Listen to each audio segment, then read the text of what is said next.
Իրավապահները եզրահանգել են, որ 10 նոր առաջ Մասիսուն վարչապետի մասնակցությամբ պատերակին քաղաքացուն իր կամքին հակառակ չեն բերել։ Պետի կոմունալ սպասարկում և բարեկարգում ընկերության աշխատակիցը Մասիս էր հասել հիվանդանոցից։ Լրագրողներին պատմել էր, թե պահանջել են, որ հասնի Մասիս, հետո էլ թե իր ցանկությամբ է եկել։ Իրազե քաղաքացիների միավորումն էր հանցագործության մասին հաղորդում ուղարկել գլխավոր դատախազություն։ Կազմակերպության ղեկավար Դանիել Իոնիսյանը Ազատությանն ասել է, կասկածներ ունի, որ հանցագործություն է տեղի ունեցել։ Իոնիսյանը հիմա չգիտի կբողոքարկի այն թե ոչ, բայց քննիչի հետ համամիտ է, որ կրոնական ծեսը հավաք չէ։ Հակառակ պնդում է անում, սակայն իրավապաշտպան Արթուր Զաքունցը, վկայակոչելով նաև միջազգային փաստաթղթեր։ Ըստ էության ստեղ գործ ունենք կրոնական ծեսի հետ։ Եթե դուք ինձ հարցնեք, իհարկե այդ կրոնական ծեսը քաղաքական կոնտեքստ ուներ եւ քաղաքական նպատակներ էր հետապնդում։ Բայց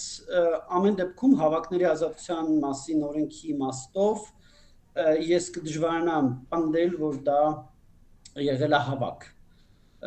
Այս մասով իհարկե դժվար է առարկել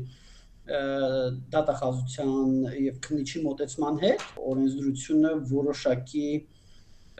թերություն ունի եւ սահմանում է միայն հավաքների մասով հավաք չհանդիսացող, այսինքն հավաքների ազատության մասին օրենքի իմաստով հավաք չհանդիսացող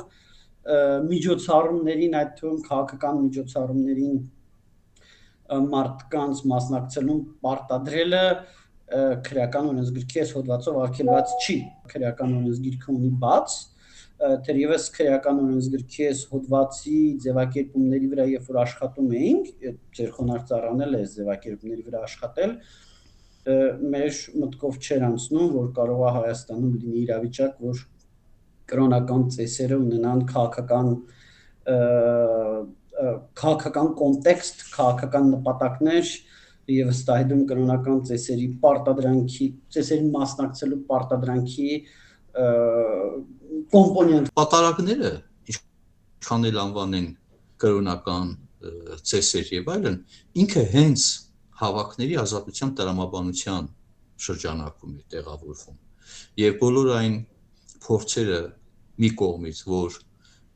կրոնական ծեսերը դրանք բացառապես եկեղեցու